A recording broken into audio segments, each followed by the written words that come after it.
My name is Janet G. Schmidt, and I'm 12 years old. I spent the last 6 years with a man I genuinely thought I was going to marry. And the strange part is, the moment I realized I was wrong, I did not scream, beg, or collapse.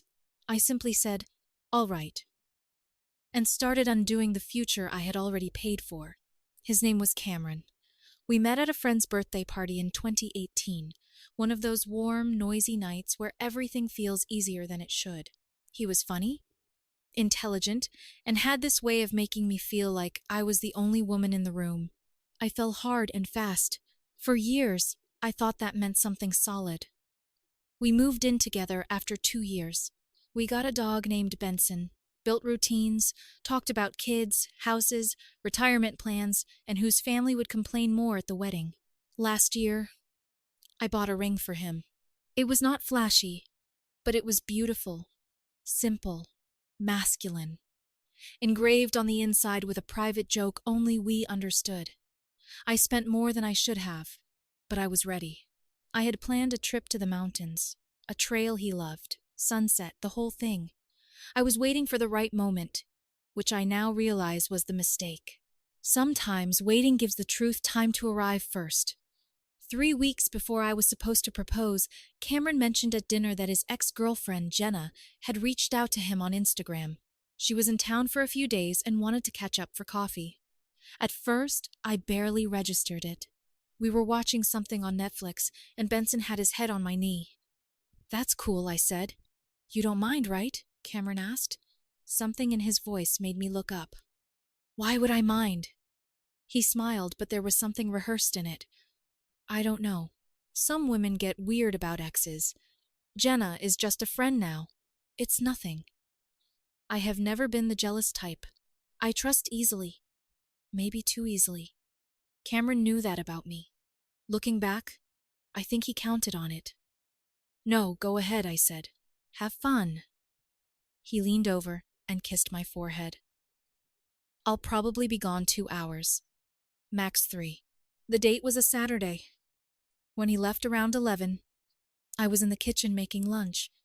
He had showered and changed 3 times, which I noticed but tried not to turn into evidence. I told myself anyone would want to look nice meeting an old friend. He left in a good mood, almost too good, wearing the jacket I once told him. Made him look like a man who knew exactly where he was going. The first hour passed normally. Then, I got restless and went to grab my wallet. That was when I saw it. The receipt for the engagement ring deposit was still folded inside, dated 2 months earlier. The amount printed clearly at the bottom. $1,800. For reasons I still cannot fully explain, I opened the Notes app on my phone and started writing what I was feeling. Not because I wanted to accuse him, but because something felt off. The way he asked if I minded. The extra shower. The careful outfit. The way he said Jenna was in town for a few days, like one coffee might not be the end of it. I told myself I was paranoid. The feeling did not leave. At 1:30, I told myself they were having a good conversation. At 2, I told myself the coffee shop was busy. At 2:45, I felt sick. Cameron usually sent random updates when he was out. A photo of his coffee. A complaint about parking. Something. Nothing. At 3:15, he texted, "Hey babe, this is taking longer than expected. Still having a good time catching up. I'll be home by 5. I replied immediately. "Okay, no problem."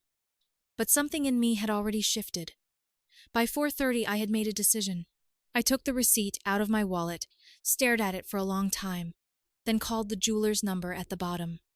I explained that I needed to cancel the purchase and request the deposit refund. The woman on the phone was kind. She asked if everything was okay. I lied, and said I had changed my mind about the proposal timeline. She processed it. Just like that, $1,800 went back to my account. I sat on the couch afterward and felt something colder than anger. Certainty. The kind your body gives you when your heart is still trying to negotiate. Then I pulled my large duffel bag from the closet and started packing. Clothes, toiletries, laptop, important documents. Quietly, Methodically. Some part of me still hoped I was wrong. Another part of me had finally stopped waiting for proof. At 4:58, Cameron's car pulled into the driveway. I was standing in the living room with my duffel beside me. He came through the door smiling, then froze. "What is that?" "I got the ring deposit refunded," I said. My voice was calmer than I felt. "You can have the apartment. I'm keeping Benson." His face went pale. "Are you serious right now?" "You can start by telling me why 2 hours turned into almost 6. We lost track of time," he snapped. "We were just talking. Cameron, stop." And he did. "I don't need every detail," I said. "I don't even want them. But whatever this is with Jenna, wherever it is going, I am not staying here to watch it happen." "You're making the biggest mistake of your life," he said, but his voice cracked. "Maybe," I replied, "but it's not this one." Then I picked up my bag and walked toward the door. The first week after I left Cameron was strange in a way I did not have language for. I stayed on Daniela's couch, went to work, came back, fed Benson, walked him around her apartment complex, and waited for the heartbreak everyone talks about to arrive properly. But mostly I felt numb.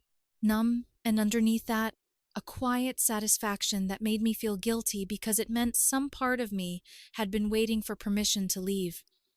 Daniela did not ask too many questions, which I appreciated.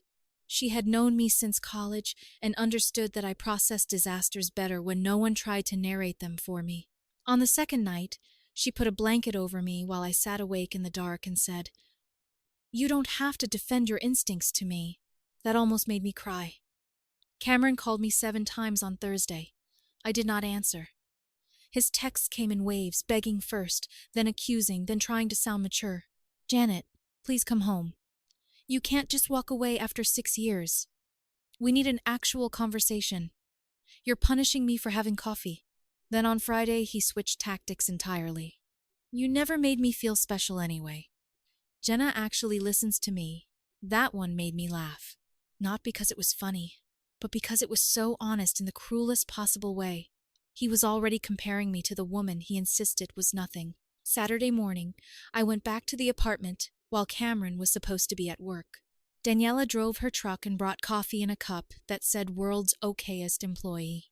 I packed the rest of my belongings systematically. Clothes from the closet, my books, my camera equipment, half of the furniture we had bought together. I was firm but fair. I left the things that were clearly his. I took what I had paid for, or what mattered to me. And I took Benson. Cameron came home early. He must have called out or asked someone to tell him when I arrived. He stood in the doorway while I clipped Benson's leash onto his collar. "You're taking him?" he asked, and for the first time since I left, he sounded genuinely broken. "Yes. He's our dog. Not anymore." His face tightened. "So that's it? You take the dog, take furniture, take off, and I'm just supposed to accept that? You can keep the apartment. We'll split the furniture properly when we talk to lawyers." "Lawyers?" His voice went up. "Janet, we weren't married." "No, but we built a life together.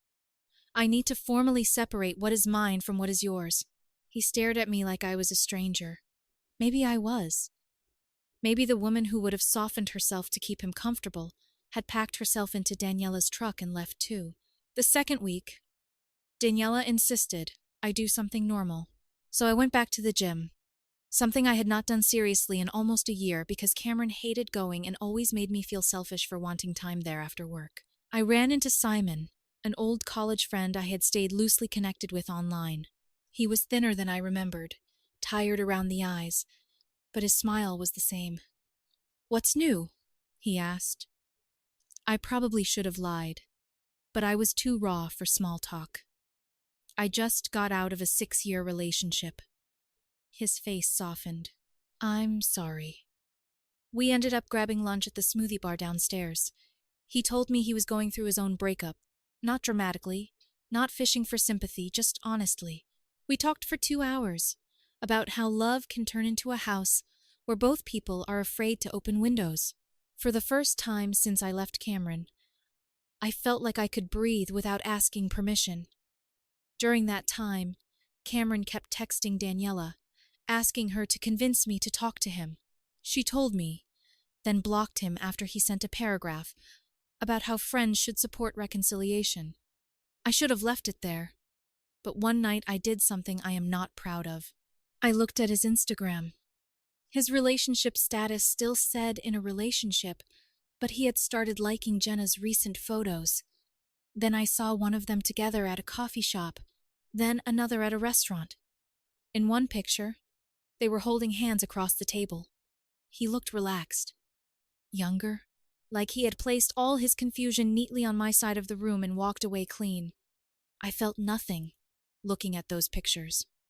Absolutely nothing. About 3 weeks in, Cameron sent a different kind of message. Short, clear, almost professional. I think we should talk. Can we meet? I have things I need to explain. It isn't fair that you're making decisions based on assumptions. I almost ignored it. But curiosity pulled at me, not because I wanted him back, but because I wanted to see whether he would finally tell the truth without dressing it as my overreaction. We met at a coffee shop on a Tuesday afternoon. Neutral ground. He looked terrible, thinner, unshaven, with dark circles under his eyes. I felt no triumph, just observation. "Thank you for coming," he said. "What do you want to say?" "I wasn't sleeping with Jenna," he said immediately. "I swear to you. Nothing physical happened." "Okay, I'm serious." "I heard you." He looked frustrated that I was not giving him the reaction he had prepared for. "Yes, I met up with her. Yes, I felt something when I saw her. But we talked. That's all. We caught up, and I realized I was unhappy." "With me?" "With us," he said. I felt stuck, suffocated, and when Jenna reached out, it felt like an escape. But I wasn't choosing her over you.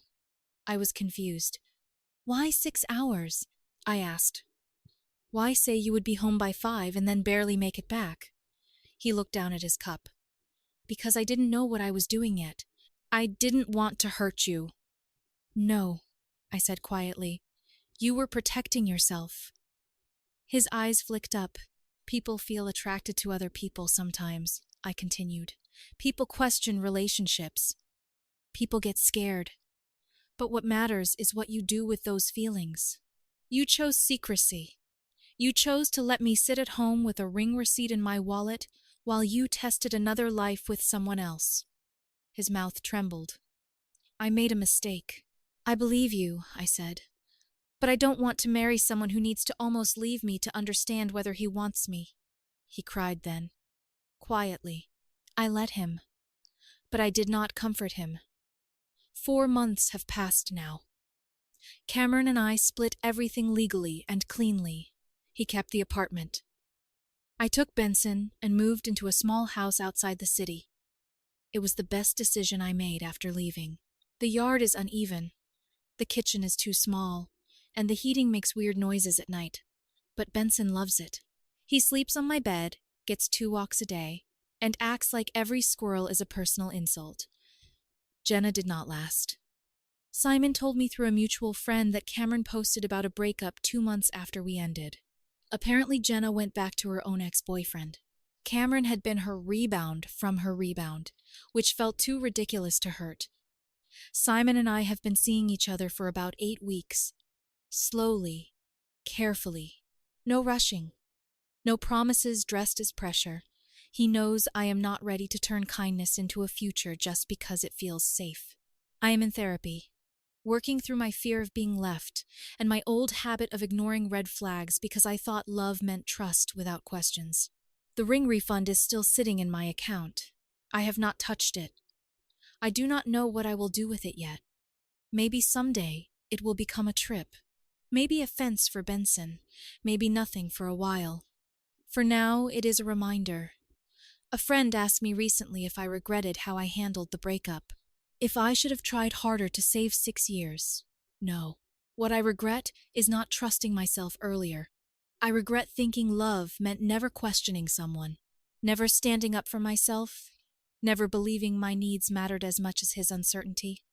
I am 30 now, and it turns out that is not too old to learn the difference between patience and self-betrayal. Cameron did reach out 2 months ago, asking if we could talk about giving the relationship another chance. He said he had realized what a mistake he made. I did not respond. There was nothing left to say. The day he walked out for coffee with Jenna, I thought I was losing the future I wanted. Now I understand I was being handed the chance to save myself before I promised my life to someone who had already begun imagining his without me.